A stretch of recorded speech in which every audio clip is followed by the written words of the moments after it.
What's up, everyone? I'm an MTG Theory Crafter, and this is episode 3 of our Tempo series.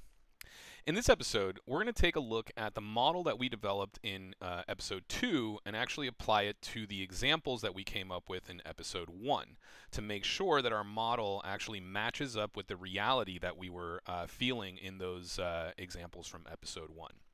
So let's dive right in. I'm going to show you the equation again just in case you didn't catch episode 2. This is the tempo equation that we developed, and as a reminder, this first part of the equation all deals with what's going on after a spell resolves, and we're looking at both the lost turn and the win turn there. We're going to subtract those. And then on the right side, on this side of the equation, we have the information from before a spell resolves. So we have the lost turn and the win turn before a spell resolves. On the bottom here, we have these fractions. This first fraction on the left is the mana cost of your spell over the total mana that you used. And then on the other side is the same for your opponent. So the mana cost of your opponent's spell and the total mana that your opponent used. So we're going to go right into the first example here, which if you didn't catch episode 1 or you don't remember, is a very simple situation where we do nothing on turn 1. Our opponent plays a goblin on turn 1, and then on our turn 2, we spend 2 mana to lightning strike it. So let's pull up our equation and just fill in the blanks. So after this lightning strike resolves, we can see that our win turns are completely based off of the cards that we draw, and we see that we will win after 54 turns, and our opponent is going to win after 55 turns, right? So the lost turn after the spell resolves is 55, and our win turn is 54. Now, before that spell resolves, we see here that the win turns and lost turns are written here in green and red. So the lost turn for us is actually going to be the 21, and the win turn for us is 54, because we don't have anything on board, and they're attacking us with that goblin. Moving on to the fractions, the mana cost of our lightning strike was 2, and the total mana that we used was also 2, because that's all we cast. And likewise for our opponent, they spent 1 mana on that goblin, and they've only spent 1 mana so far. So we plug all those numbers in, we do some math, and we get 1 minus negative 33 over 1, which gives us a total tempo value of 34. Now, that doesn't really mean anything to us yet, because tempo is relative. We have to compare it to other plays and things, so we don't really know if 34 is a good tempo value or not. So let's go right into our second example, which is basically the same situation, except that we played our own goblin on turn 1. The opponent answers with their goblin, and then we kill that goblin with our lightning strike. So again, we're going to use the same equation and plug in the numbers.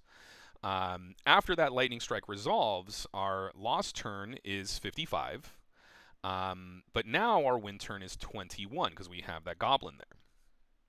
The lost turn before that lightning strike was cast was actually 55 because our goblins bounce off each other and they can't attack through each other. And our win turn is 54. And likewise, when we look at the cost of these spells, the lightning strike costs us 2, and we spend 2 on that. The mana cost of our opponent's spell is still 1, and they've also only cast that 1 spell.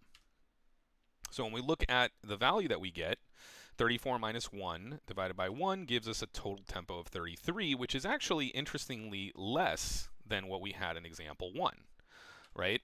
So our expectation was that the second example, where we had a threat on board, was going to generate more tempo than the first example when we just cleared our opponent's threat, but we had no threat of our own on board. So why does this happen? Why do we get these kind of conflicting numbers when we do this, when we put them into the equation? Well, first off, the similar numbers tell you that these situations are really kind of two sides of the same coin, right? Killing an unblocked threat that is going to kill you in a certain amount of time is roughly equivalent to killing a blocker for your own threat so that you can finish the game in the same amount of time. And in fact, the reason that we see these numbers and that the first example was slightly more than the second is because in example 2, that lightning strike that we cast is actually win more. And what does that mean? Well, let's look again at the examples. Instead of looking at the numbers in the equation, if we focus on the win turns, you will see that we start by winning the game by virtue of being on the play. When our opponent plays that Goblin Raider, we actually go to losing the game at that point. We're in a losing state, and then we kind of recalibrate to winning again when that lightning strike hits. So we went from winning to losing to winning again. In the second example, if you notice, when we play our first threat, we are winning the game still, but not because we're on the play, but because we have a threat. When the opponent plays their threat, that kind of recalibrates the win turns to 54 again, but what you'll notice is we're still winning, even though we're not winning by as much, or we don't. We're going to win a little bit, many turns later than what we would have if we had this unblocked attacker. We are technically still winning the game. If nothing else happens the entire game, we're still winning. And then, of course, when we kill their goblin with our lightning strike, we go back to winning on turn 21, but we're still winning. So this entire situation is really still winning the entire time. There was no change in when we were going to win the game other than the amount of turns, but we are still winning the game. So in that kind of naive way of analyzing it, you'll see that that the situation is technically better in the first example because we went from losing to winning. Interestingly, if the play and draw switches between the players, those numbers actually switch up as well. And so our play would be slightly better in example 2 because in that case we would have gone from losing to winning. So then why does the second example feel like it should be more tempo positive? We have this threat in play, we kill their threat, and we're kind of, winning now, right?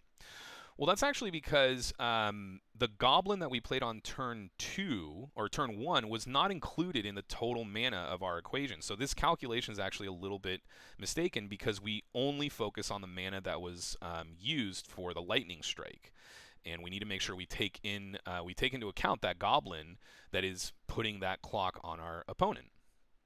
And of course, when we do include this, we'll see that the numbers that come out do confirm our intuition of the second example being more tempo positive. So just as a reminder, if we look at the first example, nothing changes here if we look at just what happens with the lightning strike or if we look at the whole game, because we've included in our numbers everything that has happened, right? We've only cast a lightning strike, that's the only thing we did, and they have only cast a goblin. However, when we look at example 2, everything stays the same, right? The win turns and everything stay the same, except now, and the mana cost that we spent on lightning strike stays the same, but the total mana that we use has to move up to 3. It has to bump up to 3. Because again, if we're going to be using this win turn of 21, that win turn is solely due to the fact that we have this goblin in play. So if we're going to include it in this part of the equation, then we also need to include that goblin in this bottom part of our equation to show that that is what's causing that win turn to be turn 21. When we do this, we see that now we have a fraction in there, and that will actually change our tempo value by quite a bit, bumping it up to 49.5. So now our original example had the lightning strike generated a tempo of 34, and now in example 2 we can properly see that the lightning strike is generating more tempo because we are presenting a threat as well, so 49.5, right? So now let's jump into the next example, which was example 3, where actually it's exactly the same as example 2. We play a threat, they play a threat, and now instead of removing their threat with the lightning bolt, with a lightning strike, we remove it with a lightning bolt, which costs 1 mana less. Now, when we talked about this in our episode 1, we said that these two examples should feel the same. The amount of mana that you spend on lightning strike versus lightning bolt shouldn't matter because the end result is the same. We have killed their blocker, and we haven't done anything else with that extra mana. So let's plug in the numbers and see how much tempo this lightning bolt generates. The loss turn after is 55, and the win turn after is 21, just like before. Same with the loss and win turns before, and also with the mana that our opponent spent. What changes now is obviously we're using lightning bolts. So the mana cost is a 1, and the total mana that we've used, remembering to include that original goblin we played, is now 2. So when we drop this into our equation and solve everything, we actually get a higher tempo value of 66, which is not what we expected, right? We said that the bolt and the strike should generate the same amount of tempo because they're doing the same thing, and we don't use that mana, that extra mana we saved by using the lightning bolt. So what happened? Well, it turns out that this equation, if we're focusing in on the lightning bolt versus lightning strike, we have to remember that the tempo is relating the mana that you've spent on a spell to all the mana that you've spent in that interaction. So this means that inherently cheaper spells are going to produce more tempo because they represent a smaller portion of the total mana spent, right? Yes, we don't actually use that extra mana, but because it represents a smaller portion of the total mana spent, that bolt is going to give us a higher tempo number. In fact, right, the big difference here is in example 2, we use 3 mana, 2 for the lightning strike and 1 for the goblin.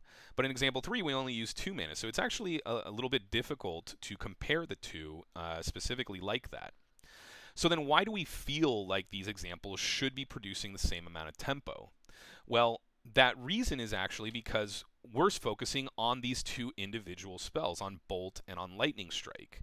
The reason we feel like these examples should be the same is actually because we should be looking, we can look at the tempo that's generated in the game as a whole from start to finish. And if we do this, we see that our intuition actually holds. And we can do this with all of the examples, by the way. So if we start with the first example, the reason this one should feel like there's not really any tempo generated is because if we look at the whole game, right, using our equation, well, again, after that spell resolves, we are still at the very, on this right-hand most column, right? Our lost turn is still 55, and our win turn is still 54. But if we're looking at the entire game, right, then our loss and win turns before actually should look at the very beginning of the game. And in that situation, at the very beginning of the game, we also have a loss turn of 55 and a win turn of 54. And of course, when we plug everything in, the lightning strike is still cost 2, and that's all the mana we've used. The other goblin is still 1, and that's all the mana they've used. And we actually see that these values cancel each other out, and the total amount of tempo generated in this game so far is 0. There actually has been individual swings in tempo if you focus on individual turns or actions or things that have resolved.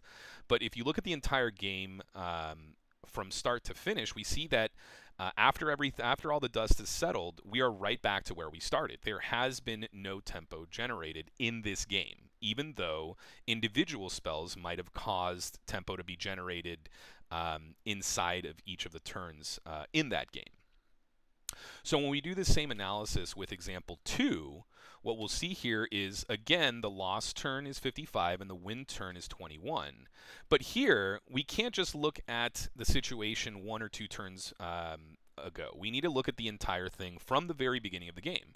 And at the very beginning of the game, the lost turn is 55, and even though it's not shown here because we've played this goblin on turn 1, before we even play that goblin, right, our win turn is also 54 because there is nothing on the board. When we look at the mana cost of all the spells that have occurred throughout the entire game, that's 2 for the lightning strike and 1 for the goblin raider, and that's the total mana that you've used as well, and same for our opponent, 1 and 1. And so when we do this calculation, we end up seeing that our tempo is 33. And this also holds to our intuition, that this example 2, because we have a threat, should generate more tempo than our first example, where the board was clear on both sides after the lightning strike. And again, as we said, that has a tempo of 0. If we do the same analysis with the third example, where everything stays the same except for the lightning bolt, well, again, we see 55 and 21 are the loss and win turns after the spell resolves. And again, since the game is exactly the same when it begins, it's also 55 minus 54. Here now, though, because we're taking all of the spells into account, the mana cost of all the spells is 2, and the total mana that you've used is obviously 2, and we're back to 1 and 1 with our opponent. And when we calculate this tempo, we see it generates the same tempo number as example 2, 33. And that's where we get that intuition or that feeling that these two are the same situation and that the mana cost of the lightning bolt doesn't matter because we're not taking advantage of the extra mana that we saved from using a lightning bolt versus a lightning strike. More importantly, what we see here is that individually, when we look at specific points in time in the game, the mana that you spend on things is going to cause there to be differences in the tempo generated by individual spells. But throughout the entire game, the only thing that matters in tempo is when you're going to win the game. It doesn't really make sense to say that in this game you generated a bunch of tempo, but then you lost. If you, in fact, generated a bunch of tempo, then you should have won the game, right? And so the only thing that matters at the end of the day is that you are going to win the game. And that is reflected basically only in the numerator of this equation, which deals with the expected win turns. So now let's look at example 4, where we have the same situation as example 3, except now we do take advantage of that extra mana by playing another goblin. Well, now things really change up, right? If we look at the entire game again, right, to compare what we've been comparing, then throughout this entire game, the lost turn is, after the spell resolves, is 55 for our opponent, and then we now have a win turn of 12 because we have that extra goblin. Since we're still looking at the very beginning of the game, the lost turn before and the win turn before are still 55 and 54. And now, again, the mana cost of all of our spells is 3, because of all the spells we've played is 3, and obviously that's how much mana we've used, same with our opponent. And when we plug this in, we actually end up getting a tempo value for the entire game of 42. So this example does follow our intuition. This example should have a higher tempo value than all the previous examples, and it in fact does. And again, as I was saying, what this points to is that the tempo generated is really directly related to how soon you can win the game due to the spells that you cast. And in this particular last example, the reason it has the highest tempo is because we have 2 threats in play that can end the game faster than the 1 threat we had in the other examples, in examples 2 and 3. And if you think about it, the reason cheaper spells is more important is because you're going to be able to cast more of them, and it's more likely that each of those spells will be able to affect the expected win turns. Now, this is not always true. You could spend, your mana on spells that don't do anything to the game, and then casting cheaper spells may not actually matter. But usually you are going to be able to affect the game the more spells that you cast. Interestingly, when we look at this example and only analyze that individual lightning bolt, that lightning bolt generates the most tempo out of all the other individual plays that we've looked at. So just real quick, when we look at that example, the lost turn after and win turn after are still 55 and 12. But now, when we look at the turn before the lightning bolt resolved, we actually still have the same as the beginning of the game because we are in kind of a deadlock here with our 2 goblins. What changes now is that when we focus in on that lightning bolt, we have only used 1 mana, but we have still used 3 for the total, the 2 goblins and the lightning bolt, we have used a total of 3 mana. Of course, our opponent stays the same with just that 1 goblin. And now we can see that the bottom part of the equation is going to modify that 42 to give a total of 126 as a tempo value. And so when we compare individual spells, right, the lightning bolts or the lightning strikes from all of the examples, we see that in example 4, it does have the highest amount of tempo generated for that singular spell. So now let's look at that final example that we had with the Mox Ruby that allowed us to play Lightning Bolt and a Goblin on our turn 1. And things are a little bit different too because our opponent is now going first. So let's start by looking at the entire game, right? From start to finish. After our spells resolved, their lost turn is 54 and our win turn is 21. And since we're looking at the entire game, the lost turn before here is actually 54 and 55. Now remember, those are switched because our play and draw has switched, right? Our opponent is going first instead of us. But the numbers are still 55 and 54 for the same reasons as before, because you have to draw your entire deck and you have 7 cards in your hand. When we look at the total mana costs of our interaction here, we have spent 2 total mana, 1 for the lightning bolt, 1 for the goblin. So that's why it's 2 over 2, and then of course 1 over 1 still for the 1 goblin our opponent played. When we do this, we get a whole game tempo value of 34. That's actually not what we expected when we went with our gut feeling. We said this example was supposed to be the highest tempo play. So why, in reality, does this example 5 have pretty much the same tempo as examples 2 and 3, and it's less than the example 4, which had a tempo of 42, if you'll remember? Well, that's because tempo really still boils down to how you're affecting the game. And in the game of Magic, the threats and ways to kill your opponent are the most important. So example 4 is still the best. I would rather still be in, at that time in the game situation in example 4, because we have that other threat down.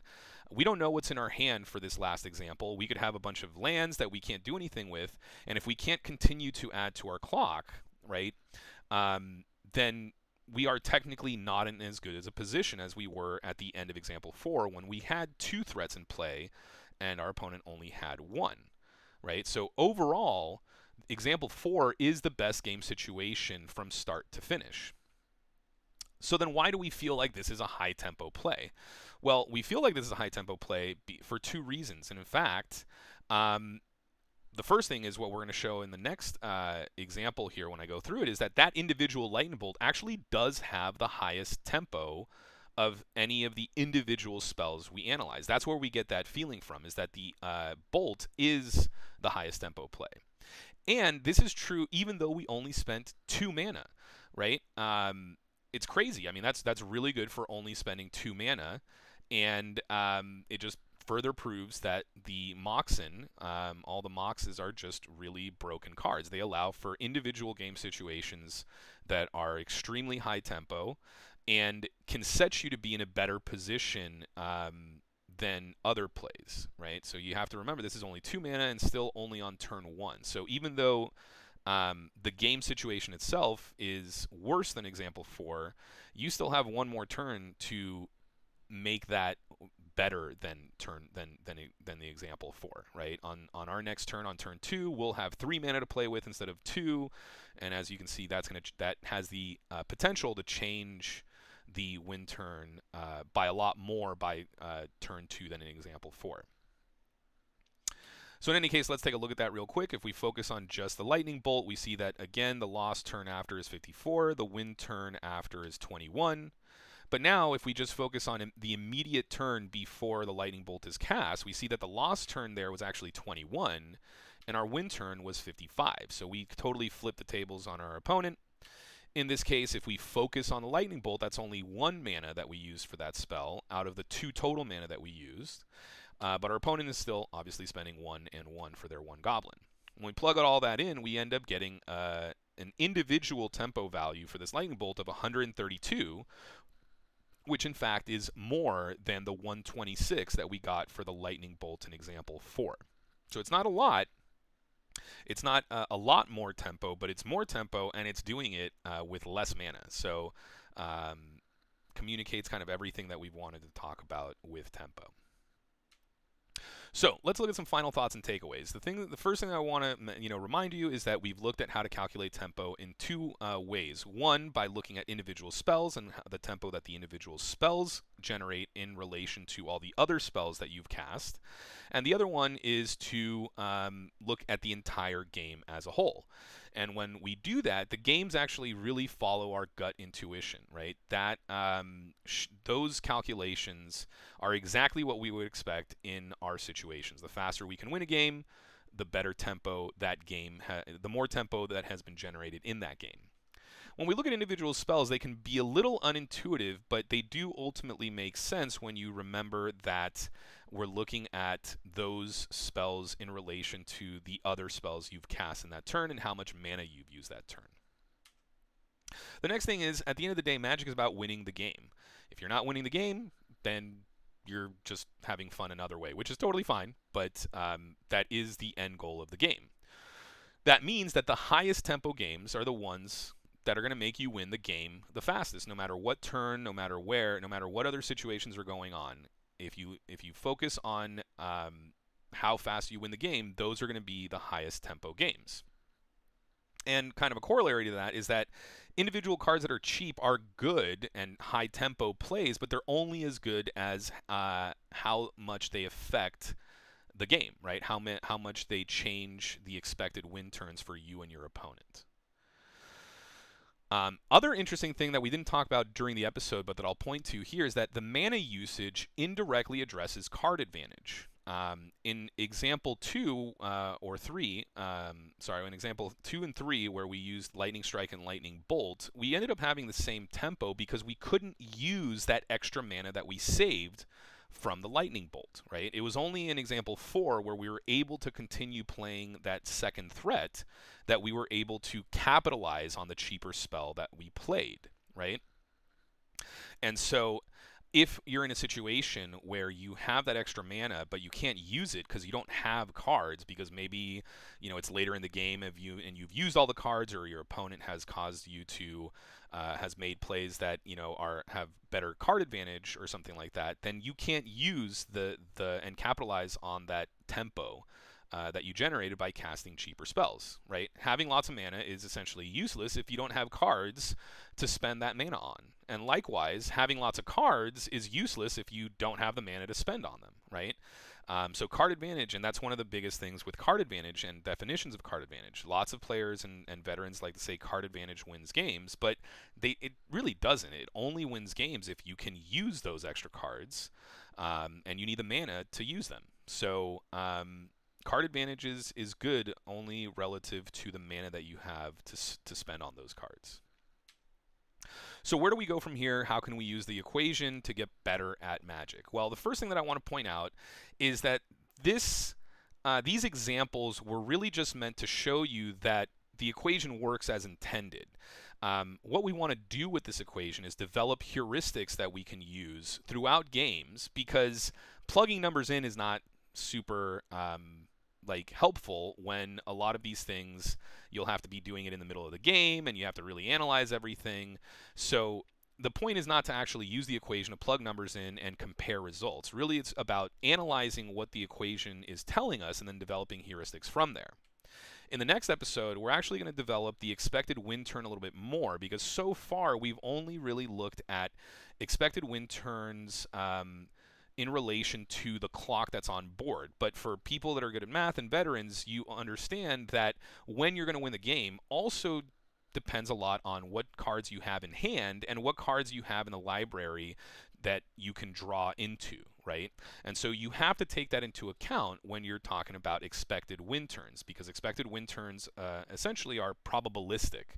And so the probability of the cards that your opponent has in their hand and the probability of drawing certain cards for you and your opponent are going to change that expected win turn in a way that we need to address.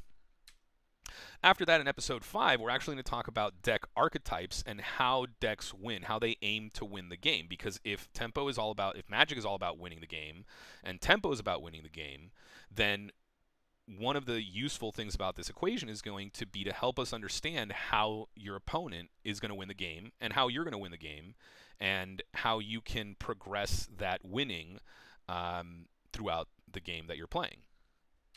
And then in episode 6, we're actually going to take the equation and we're going to do some algebraic manipulation. This is something that mathematicians do, and when you come up with a model, is you can kind of move all of the use algebraic rules to move the terms around and come up with a different equation that may communicate different things than what the original equation was communicating. And we're going to do that and put everything together from the expected win turns and deck archetypes. We're going to put all that together in episode 6 and really come up with some very interesting results from the equation that we get. I hope you'll stick around for these episodes because they're going to be some really cool ones. Thanks a lot for listening. Have a good one.